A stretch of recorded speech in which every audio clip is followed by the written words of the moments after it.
Radhe Radhe. Hi friends, அனைவருக்கும் வணக்கம். எல்லோரும் எப்படி இருக்கீங்க ஃப்ரெண்ட்ஸ்? நல்லா இருக்கீங்களா? இன்றைக்கி ஈவினிங் அப்படியே மார்க்கெட் பக்கம் போய் காய்கறி எல்லாம் வாங்கிட்டு வந்துடலாம் அப்படின்னு சொல்லி போயிருந்தோம். ஆக்சுவலாக சண்டேவும் வெட்னஸ்டேவும் இங்கே மார்க்கெட் போடுவாங்க. காய்கறி எல்லாம் வாங்கலான்னு சொல்லி கடைக்கு போனோம். கொஞ்சம் சீக்கிரமாகவே கிளம்பியிருந்தோம். ஏன்னா இன்னும் கொஞ்சம் பொருட்கள்லாம் வாங்க வேண்டியிருந்தது அப்படின்னு சொல்லி இங்கே பக்கத்தில் பெரிய ஸ்டேஜ் போட்டிருந்தாங்க, ஏதோ ஃபங்க்ஷன் போல். அதுக்கப்புறம் இங்கே ஒரு பெரிய கிரவுண்டு, ஸ்கூல் கிரவுண்டு. உள்ளுக்குள்ளே வந்தவுடனே இந்த பசலைக்கீரை பாருங்கள் எவ்வளோ சூப்பராக இருக்குதுன்னு சொல்லி. பசலைக்கீரையை இங்கே தண்டு சூப்பராக செய்வாங்க. இந்த கீரையை மட்டும் இல்லாமல் இந்த தண்டு கொஞ்சம் வித்தியாசமாக செஞ்சோம்னா செம்ம டேஸ்ட்டாக இருக்கும். நம்ம அதை இன்றைக்கி எப்படி செய்கிறதுன்னு சொல்லி பார்க்கலாம். இதுதாங்க பசலைக்கீரை. ஒடிஷாவில் இதை பொய் டங்கோ அப்படின்னு சொல்லுவாங்க. பொய்சாகோ, பொய் டங்கோ அப்படின்னு சொல்லுவாங்க. பொய் அப்படின்றது அது பேர். டங்கோ அப்படின்னா அந்த தண்டு, சகோ அப்படின்னா கீரை. இதுதான் இன்றைக்கி கடையிலேருந்து வாங்கிட்டு எப்படி சமைக்கிறதுன்னு சொல்லி பார்க்கலாம். தக்காளி 1 கிலோ 50 ரூபாங்க இன்றைக்கி ரேட்டு. ஃபஸ்ட்டு 20 ரூபான்னு இருந்தது, இப்போ ரேட்டு ஜாஸ்தி ஆகிடுச்சு. வெண்டைக்காய் 1 கிலோ 40 ரூபா. மாங்காய் 1 கிலோ 40 ரூபா.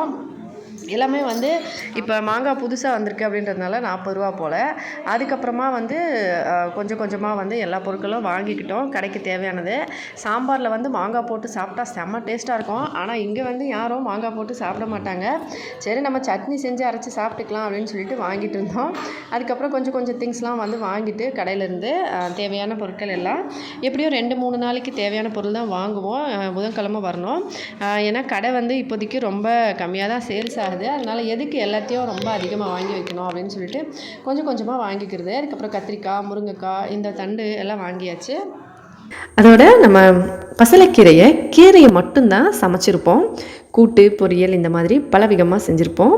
ஆனால் நாம் இன்றைக்கி பசலைக்கீரையை தனியாக வச்சுட்டு இந்த தண்டை வச்சு சமைக்க போகிறோம். ஆமாம் ஃப்ரெண்ட்ஸ், இது ரொம்பவே ஃபேமஸான நார்த் இந்தியன் டிஷ்ஷு. நார்த் இந்தியனில் இது ரொம்பவே விரும்பி சாப்பிடுவாங்க. உடம்புக்கு ரொம்ப ரொம்ப நல்லது.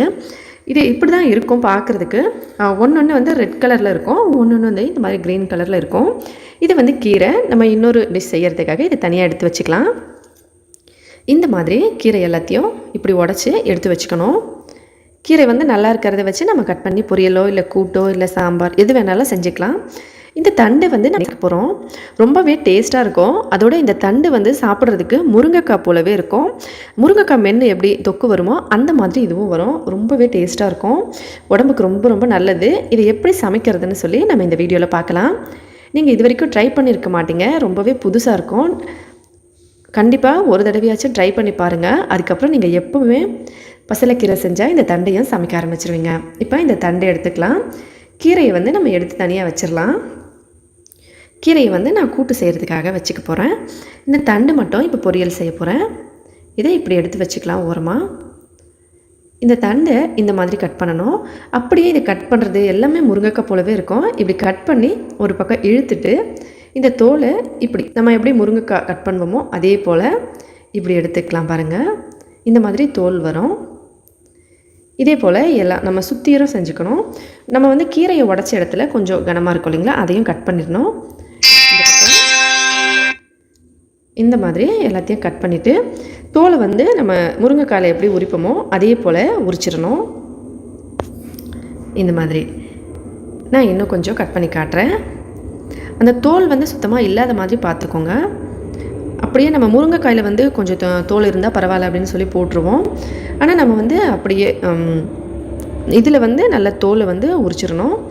சும்மா லைட்டாக கத்தியோ இல்லை அருவாமனையோ எதுவாக இருந்தாலும் சரி, சும்மா இந்த ஓரத்தில் லைட்டாக இப்படி இழுத்தோம்னா இந்த மாதிரி வந்துடும்.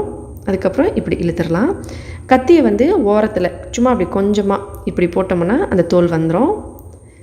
அதுக்கப்புறம் இந்த குண்டாக இருக்க தண்டு நம்ம கட் பண்ணிடணும். அது உரிக்கும் போது எப்படி வருமோ இந்த மாதிரி. அவ்வளோதான் ஃப்ரெண்ட்ஸ். இதே போல் நம்ம எல்லா தண்டையும் கட் பண்ணி எடுத்துக்கலாம். பாருங்கள், இந்த மாதிரி பண்ணிவிட்டு எடுத்து வச்சுக்கலாம். எல்லாத்தையும் நம்ம இதே போல் கட் பண்ணிக்கலாம். இப்படி கட் பண்ணி இப்படி இழுக்கணும் முருங்கைக்காய் போல். அதுக்கப்புறம் இப்படி உடச்சிட்டு சும்மா லைட்டாக இப்படி பிடிச்சி இழுத்தோம்னா அந்த தோல்லாம் வந்துடும். இந்த மாதிரி சமைக்கணும். இதை நிறைய விதமான டிஷ் செய்வாங்க. இதுக்கு பேர் பொய் டங்கோ அப்படின்னு ஒடியாவில் சொல்லுவாங்க. பொய்சாகோ அப்படின்னு கீரைக்கு சொல்லுவாங்க. இது டங்கோ அப்படின்னு சொல்லுவாங்க. ரொம்பவே டேஸ்டியாக இருக்கும். நிறைய விதமான டிஷ் செய்வாங்க இதை வச்சு. நிறைய விதமான டிஷ்ஷில் இன்றைக்கி ஒரு டிஷ் நம்ம செஞ்சு பார்க்கலாம். முதல்ல இதை நான் எல்லாத்தையும் இந்த மாதிரி கட் பண்ணிடுறேன். இந்த மாதிரி கட் பண்ணிவிட்டு நல்லா தண்ணி ஊற்றி நம்ம இதை கழுவணும். ஒரு 2 தடவை தண்ணி ஊற்றி நல்லா சுத்தமாக கழுவிக்கலாம்.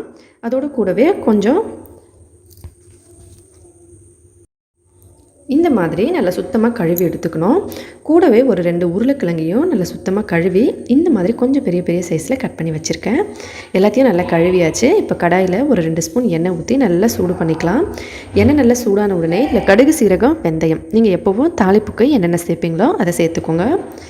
சேர்த்துட்டு இதோட கூடவே நம்ம ஏற்கனவே கழுவி சுத்தம் பண்ணி வச்சுருக்க உருளைக்கிழங்கு, பசலைக்கீரையோட தண்டு இதை சேர்த்துடலாம். சேர்த்துட்டு இந்த மாதிரி நல்லா கலந்துக்கலாம்.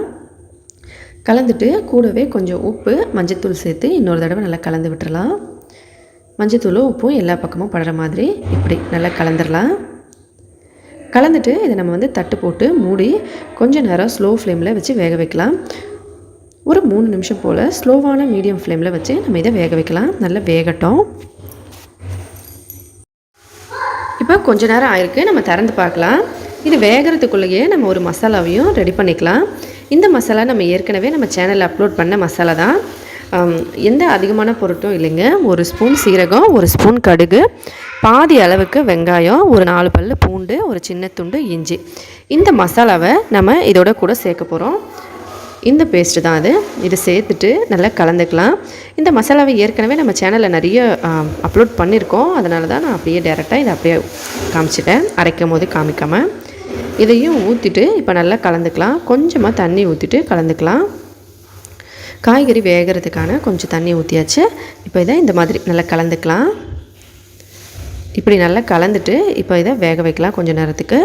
ஸ்லோவான மீடியம் ஃப்ளேம்லேயே மறுபடியும் வச்சுக்கலாம். காய்கறி பாதி அளவுக்கு தான் வெந்திருக்கு. இன்னும் பாதி இந்த மசாலாவோட வேகட்டும். அப்போ காரம், இந்த மசாலாவோட டேஸ்ட்டு எல்லாம் ஒன்றா சேர்ந்து இது கூட வந்துடும். இப்போ இந்த மாதிரி நல்லா கலந்துட்டு மறுபடியும் இதை இந்த மாதிரி தட்டு போட்டு மூடி ஒரு 3 நிமிஷம் வேக வைக்கலாம். ஸ்லோவான மீடியம் ஃப்ளேம்லேயே வச்சு இதை வேக வைக்கலாம். அப்படியே இருக்கட்டும். கொஞ்சம் நேரம் கழித்து நம்ம இதை மறுபடியும் பார்க்கலாம்.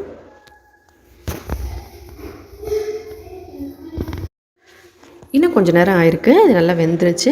இப்போ இதை நம்ம திறந்து பார்த்துடலாம். இப்போ இதை நல்லா கலந்துக்கலாம். இந்த மாதிரி நல்லா கலந்துக்கலாம். இப்போ இந்த மசாலாலாம் பாருங்கள் காயோட நல்லா ஒட்டிக்குச்சு. உருளைக்கிழங்கு வேக எவ்வளோ நேரம் ஆகுமோ இந்த தண்டு வேகிறதுக்கும் அவ்வளோ நேரம் தான் ஆகும். ரொம்பவே சூப்பராக ரெடி ஆகிடுச்சு பாருங்கள். நல்லா டேஸ்டியாக இருக்கும். இதை அப்படியே நம்ம சாப்பிட்லாம். ஒரு சாதாவாக ஏதாவது ரசமோ இல்லை சாதா கிள்ளு மிளகா சாம்பாரோ இந்த மாதிரி செய்யும்போது இந்த மாதிரி ஒரு சைட் டிஷ் செஞ்சிட்டிங்கன்னா ரொம்ப ரொம்ப சூப்பராக இருக்கும். கீரையை வச்சு கூட்டு செஞ்சாலும் அந்த தண்டு தூக்கி போடாமல் இந்த மாதிரி செஞ்சு பாருங்கள். ரொம்ப ரொம்ப டேஸ்டியாக இருக்கும். இதை இந்த மாதிரி நல்லா கலந்து இந்த மசாலாவோட எல்லாம் இந்த பக்கம் காய்கறியோடு சேர்ந்து வர மாதிரி நல்லா கலந்துக்கணும். இப்போ இது சூப்பராக ரெடி ஆகிடுச்சு. அடுப்பை ஆஃப் பண்ணிவிட்டு இதை இறக்கிடலாம். அவ்வளோதான் ஃப்ரெண்ட்ஸ். எந்த ஃபுட்டு கூட வேணாலும் சாப்பிட்லாம். ரொம்ப டேஸ்டியாக இருக்கும். ட்ரை பண்ணி பார்த்துட்டு மறக்காமல் எப்படின்றதுன்னு கமெண்ட்ஸில் சொல்லுங்கள் ஃப்ரெண்ட்ஸ். இந்த வீடியோ பிடிச்சிருந்தா லைக் பண்ணுங்கள், ஷேர் பண்ணுங்கள். மறக்காமல் நம்ம சேனலை சப்ஸ்கிரைப் பண்ணிக்கோங்க. ஹெல்த்தியாக சாப்பிட்டு சந்தோஷமாகவும் சேஃபாகவும் இருங்க. இந்த வீடியோவை பார்த்த அனைத்து நண்பர்களுக்கும் மிக்க நன்றி. வணக்கம்.